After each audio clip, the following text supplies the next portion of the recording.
Saudara yang diberkati oleh Tuhan kita Yesus Kristus, kita akan merenungkan firman Tuhan. Mari kita siapkan Alkitab kita siapkan handphone yang berisi Alkitab, dan sebelumnya kita tunduk kepala kita berdoa. Ya Tuhan, malam hari ini kami mau belajar firman-Mu. Kami memohon hikmat daripadamu ya Roh Kudus, untuk mengerti dan memahami firman Tuhan. Terlebih ya Bapa, kami dimampukan untuk melakukannya dalam hidup kami. Terpuji namamu, dalam nama Yesus kami berdoa, haleluya, amin. Saudara, pembacaan firman Tuhan kita malam hari ini terdapat dalam Mazmur pasal 85 ayat yang pertama sampai dengan ayat yang ke-8, yang firman Allah berkata demikian: untuk pemimpin biduan Mazmur Bani Korah, Engkau telah berkenan kepada tanahmu ya Tuhan, telah memulihkan keadaan Yakub. Engkau telah mengampuni kesalahan umatmu, telah menutupi segala dosa mereka. Kau telah menyurutkan segala gemasmu, telah meredakan murkamu yang menyala-nyala. Pulihkan kami ya Allah, penyelamat kami, dan tiadakanlah sakit hatimu kepada kami. Untuk selamaняkah engkau murka atas kami, dan melanjutkan murkamu turun-temurun? Apakah engkau tidak mau menghidupkan kami kembali, sehingga umatmu bersuka cita karena engkau? Perlihatkan kepada kami kasih setiamu ya Tuhan, dan berikanlah kepada kami keselamatan daripadamu. Saudara-saudara yang kekasih oleh Tuhan kita Yesus Kristus, malam hari ini saudara, mari kita bersama-sama merenungkan bagian firman Tuhan ini. Saudara-saudara yang kekasih oleh Tuhan kita Yesus Kristus, firman Tuhan malam hari ini saudara terdapat dalam Mazmur 85 ayat yang pertama sampai dengan ke-8. Pada umumnya saudara, para penafsir berpendapat bahwa Mazmur ini ditulis setelah bangsa Yahudi kembali dari penawanan di Babel, saudara, di mana mereka belum sepenuhnya mendapat perkenanan dari Allah. Nah saudara, di dalam Mazmur ini mereka berdoa agar Ia kembali berkenan kepada mereka. Nah di sini umat Allah seakan dilanda air bah. Di atas ada awan tebal, sedangkan di bawah ada ombak. Saudara, segala sesuatu gelap dan suram. Keadaan jemaat bagaikan Nuh di dalam bahtera, saudara. Di antara hidup dan mati, di antara harapan dan ketakutan. Dan mungkin saudara, keadaannya mirip seperti yang kita hadapi saat ini, saudara. Di antara ketakutan dan di antara harapan. Saudara-saudara yang kekasih, di dalam penderitaan dan kesesakan itu, pemazmur memanjatkan doa permohonan kepada Allah, dan Allah siap mendengarkan dan menjawab doa-doa umatnya. Dalam keadaan yang terpuruk dan lemah itu, apa yang diajarkan oleh pemazmur dalam perenungan kita malam hari ini? Saudara, ada 3 hal, saudara. Pertama, bahwa mereka harus mengakui penuh syukur hal-hal luar biasa yang telah dilakukan Allah bagi mereka. Saudara, mereka harus mengakui dengan penuh syukur hal-hal luar biasa yang telah dilakukan Allah bagi mereka. Saudara-saudara yang diberkati oleh Tuhan, di ayat 2-4 saudara, pemazmur berkata bahwa Allah telah berbuat perkara-perkara yang indah bagi kami dan nenek moyang kami. Saudara, mari kita perhatikan baik bahwa rasa susah karena derita yang sedang dialami janganlah sampai menghapus kenangan atas rahmat yang telah dialami sebelumnya. Nah, sebaliknya, meskipun keadaan kita sangat terpuruk, kita harus mengingat pengalaman-pengalaman sebelumnya tentang kebaikan Allah yang harus kita resapi dengan penuh rasa syukur dan dengan memuji Dia. Saudara-saudara yang dikasihi oleh Tuhan kita Yesus Kristus, di sini saudara, pemazmur menyampaikan sukacita bahwa Allah telah menyatakan Ia berkenan kepada tanah mereka dan tersenyum kepada mereka sebagai miliknya sendiri. Itulah sebabnya ayat yang ke-8 pasal 85 ayat yang kedua berkata, Engkau telah berkenan kepada tanahmu ya Tuhan. Saudara-saudara yang kekasih oleh Tuhan, mengapa? Karena mereka ini adalah kepunyaan Allah, dan dengan perkenanan yang khusus. Perkenanan Allah merupakan sumber kebahagiaan bagi bangsa-bangsa maupun bagi orang per orang. Seandainya Dia senantiasa tidak berkenan kepada mereka, maka mereka pasti sudah seringkali dihancurkan oleh Allah. Itulah sebabnya saudara, ayat 2b menjelaskan bahwa ia telah menyelamatkan mereka dari tangan musuh dan memulihkan kebebasan mereka.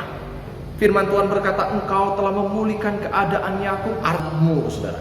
Artinya Allah tidak menghukum mereka seperti yang bisa dia lakukan sesuai keadilan, tetapi justru dia berkata, telah menutupi segala dosa mereka.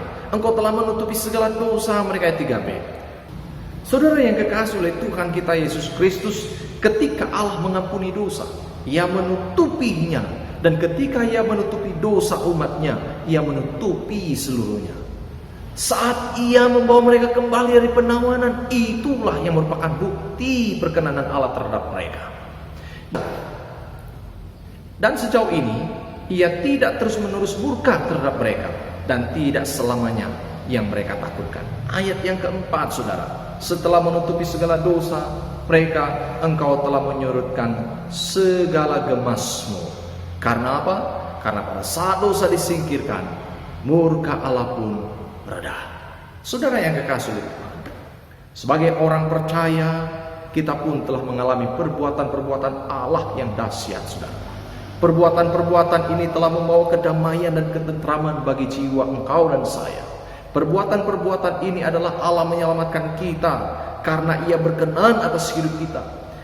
Kita yang tidak layak dipulihkan, tetapi dia memulihkan keadaan kita.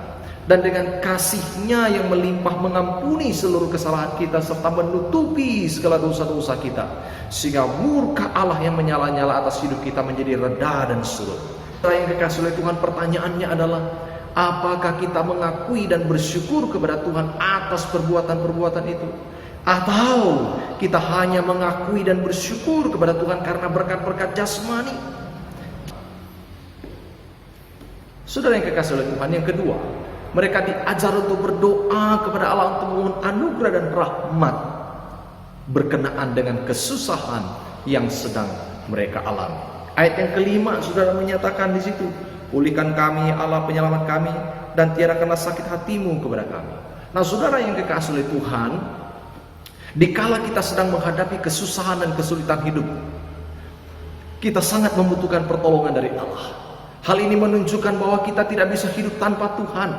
Jika kita ada hari ini semua karena anugerah Allah. Itulah sebabnya tanpa anugerah Allah hidup kita tidak berarti apa-apa. Anugerah Allah lah yang membuat kita berarti.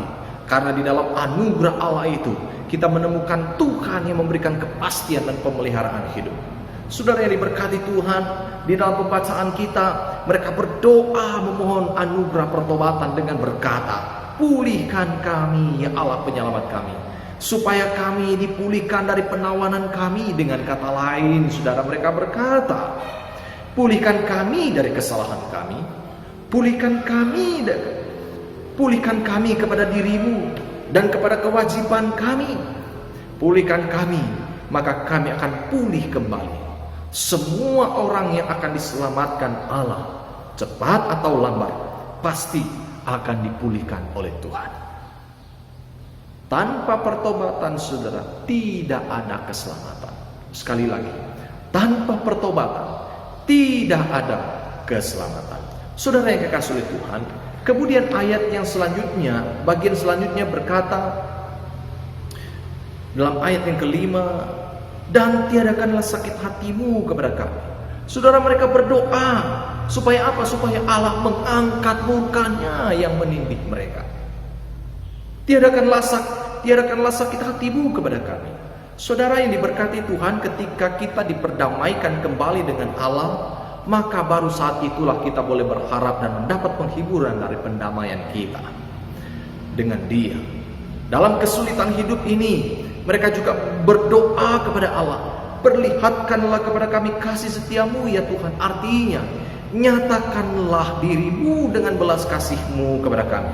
Janganlah sekedar berbelas kasihan kepada kami, tetapi izinkanlah kami juga melihat penghiburan sebagai bukti dari kasih setiamu itu.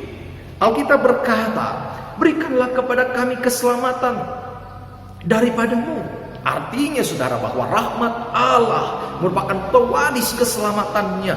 Ia memperlihatkan kasih setia kepada orang-orang yang dikaruniai keselamatan oleh Dia.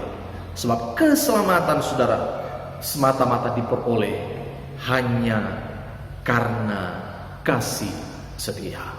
Saudara yang diberkati oleh Tuhan kita Yesus Kristus, sebagai orang yang percaya kepada Tuhan, kita berdoa kepada Allah semata-mata hanya untuk memohon anugerah dan rahmat-Nya, agar kita dapat menghadapi segala kesusahan dan kesulitan hidup yang melanda, yang sedang kita hadapi saat ini. Khususnya saudara, wabah virus COVID-19 yang melanda dunia saat ini, tak terkecuali negara kita. Jadi pergumulan juga saudara, pergumulan lain yang sedang kita hadapi saat ini. Oleh sebab itu, kita berdoa kepada Tuhan supaya anugerah dan rahmat-Nya memampukan kita untuk menghadapi dan melewati krisis dan semua penderitaan yang kita hadapi ini. Oleh sebab itu, saudara-saudara yang kekasih oleh Tuhan, kita berdoa kepada Allah, memohon anugerah-Nya, memohon rahmat-Nya, karena kita sedang diperhadapkan dengan kesulitan-kesulitan hidup yang kita hadapi saat ini, saudara. Oleh sebab itu, malam hari ini, mari kita terus berdoa kepada Tuhan. Karena di dalam doa, kita sedang memohon anugerah Allah dan rahmat Tuhan terjadi atas hidup kita. Yang ketiga, saudara, pelajaran yang ketiga yang bisa kita pelajari dari bagian firman Tuhan ini adalah mereka diajar untuk dengan rendah hati berbicara dengan Allah perihal permasalahan-permasalahan yang sedang mereka hadapi. Saudara-saudara yang kekasih oleh Tuhan, apa yang mereka takut? Apa yang mereka takuti dan celah? Firman Allah berkata, untuk selamanya ke engkau murka atas kami. Ayat 6a. Saudara, mereka berkata, kami akan binasa jika engkau sungguh-sungguh murka dengan kami. Tetapi kami berharap engkau tidak begitu. Apakah engkau akan melanjutkan murkamu turun-temurun? Ayat 6b, saudara. Dalam hal ini tentunya tidak. Karena engkau penuh rahmat, tidak mudah murka, dan cepat memperlihatkan belas kasihan. Saudara, mereka menyatakan bahwa engkau tidak akan menentang sampai selamanya. Engkau juga tidak murka selamanya terhadap nenek moyang kami, melainkan cepat berpaling dari keganasan murkamu. Jadi saudara-saudara yang diberkati oleh Tuhan, mengapa mereka berkata, mengapa engkau akan selamanya murka kepada kami? Bukankah rahmat dan belas kasih-Mu sama banyak dengan dan kuatnya seperti dahulu? Allah akan murka selamanya terhadap orang-orang berdosa yang tidak mau bertobat. Sebab apa itu neraka? Selain kalau bukan murka Allah yang ditimpakan turun-temurun tanpa kesudahan. Namun apakah neraka dunia akan menjadi bagian umat-Mu? Saudara yang diberkati Tuhan, apa yang mereka inginkan dan harapkan? Firman Tuhan berkata, apakah engkau tidak mau menghidupkan kami kembali, saudara? Maksudnya adalah menghidupkan dengan mengucapkan kata-kata penghiburan kepada kami, menghidupkan dengan mengadakan pembebasan bagi kami. Sebelum ini engkau telah berkenan kepada tanah-Mu, dan itulah yang menghidupkan tanah-Mu itu kembali. Tidakkah engkau akan berkenan lagi sehingga menghidupkan kami kembali?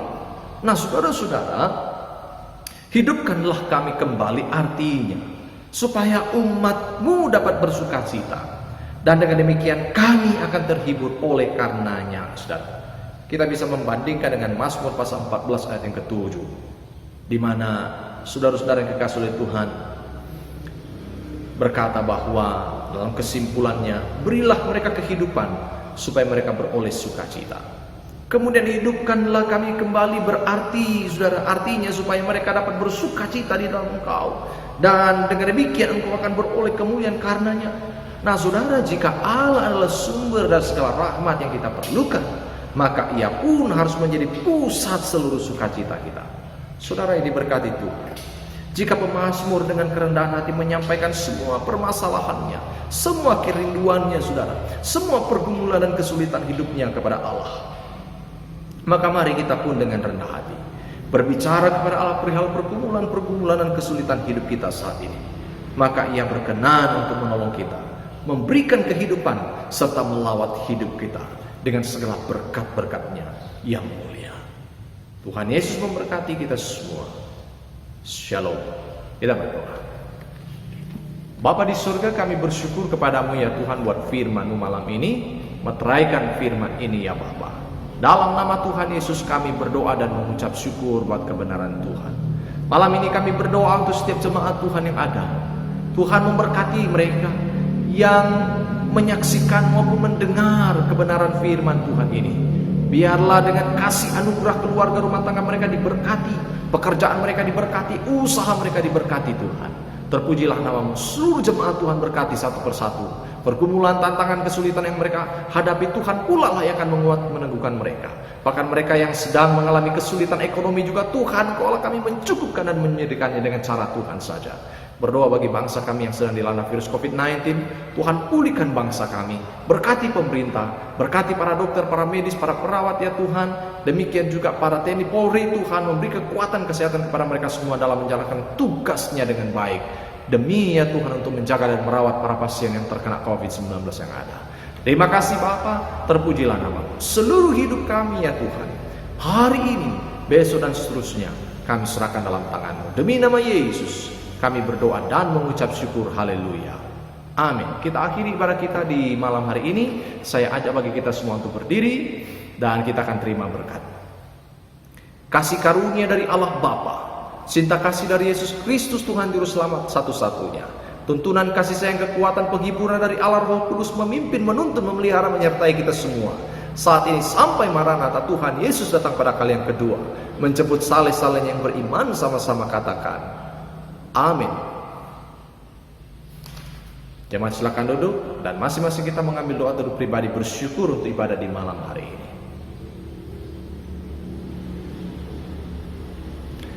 Selamat malam, Tuhan Yesus memberkati kita semua. Shalom.